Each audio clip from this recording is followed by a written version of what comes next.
Hi guys, I'm coming to you from my little sunroom off of our house and our nice little pellet stove. It's warm enough right now, but it makes it real nice and warm in here. And I just want to share a little bit about patience.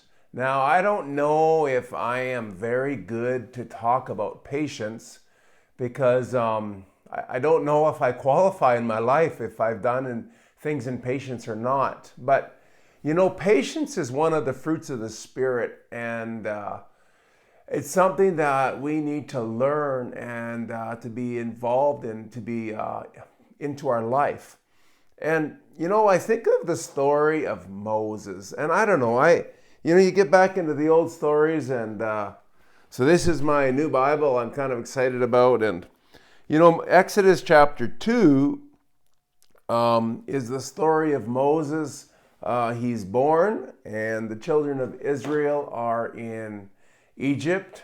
And earlier on, 400 years earlier, the children of Israel came and they were treated well. The Egyptians honored them and gave them the best land. But over 400 years, now they ended up becoming slaves. And so sometimes what can be a good thing at one point, over time ends up kind of enslaving us. So sometimes even our very blessings can enslave us. So I think it's an amazing lesson there. And Moses is born. God is bringing Moses onto the scene. And he is raised in the Pharaoh's house. So what an incredible upbringing. And he's 40 years old. And in chapter 2, about verse 12, 14 there, it says that Moses was out and he seen one of the Egyptians was treating an Israelite badly and he was beating him. So Moses took matters into his own hands and he killed the Egyptian and he buried the Egyptian in the sand to hide the body. And Moses knew that God was going to use him to deliver Israel, the children of Israel. He didn't maybe know how, but he just knew that God was going to use him. So he seen a problem and he knew he could kill this Egyptian, and so he did.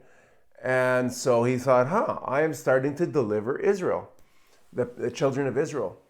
But the next day, there was two Israelites fighting, and the one that was in the wrong, the Bible says, looked to Moses and said, who made you the judge over us? Are you going to kill me like you did the Egyptian?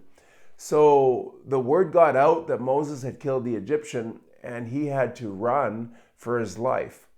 So I find it very interesting because God called Moses to be a deliverer to the people.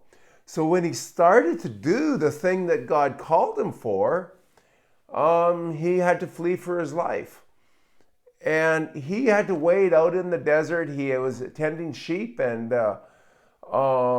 in another country for 40 years. When you do the math on the scriptures, he was out 40 years until God came to him in that burning bush experience. And God spoke to Moses and started to show him and tell him how he was going to go back. So, you know, originally Moses tried to fulfill his calling on his life with his own hands. And then God says, no. You're not going to set them free with your own hands. You need my power. And so God showed him and spoke to him.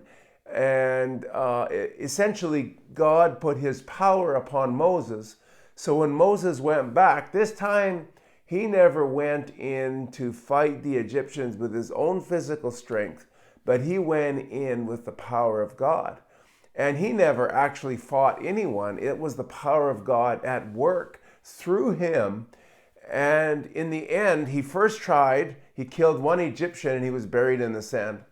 By the time the plagues that happened, all the firstborn of Egypt that died from that plague of the firstborn, right up to the crossing of the Red Sea, and all the Egyptian army died in the sea when the waters came back over top.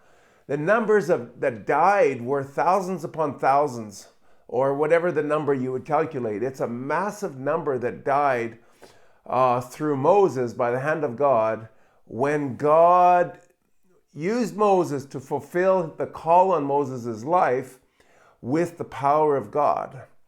When Moses tried to do it in his own strength, he only succeeded to killing one Egyptian, and then he had to run for his life. And when he did it with the power of God, the Egyptians that died was multiple thousands, many multiple thousands. And I look at that and I go, wow, maybe it's even higher, like whatever the number, it's a massive number.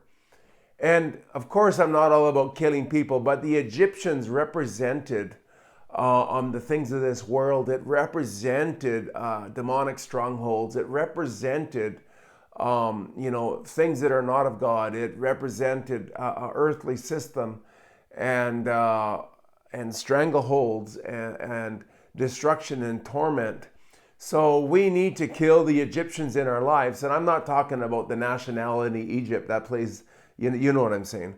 But we need to kill the things in our life that are not from God. And when we do it with God's strength, with God's power, we can have a huge transformation of our life. And when we try to do it in our own strength and in our own power, Moses only killed one. So that is why I am always believing for miracles and manifestations of God's power, because it's not just our works. It's not just our mindsets. It's not just our good efforts, but we allow God to flow through us and we can have great results. So I hope that was a blessing.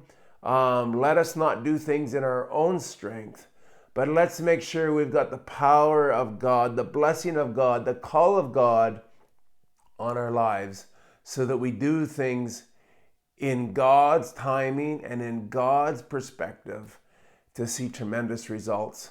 Look forward to talking to you guys soon. Bless you guys.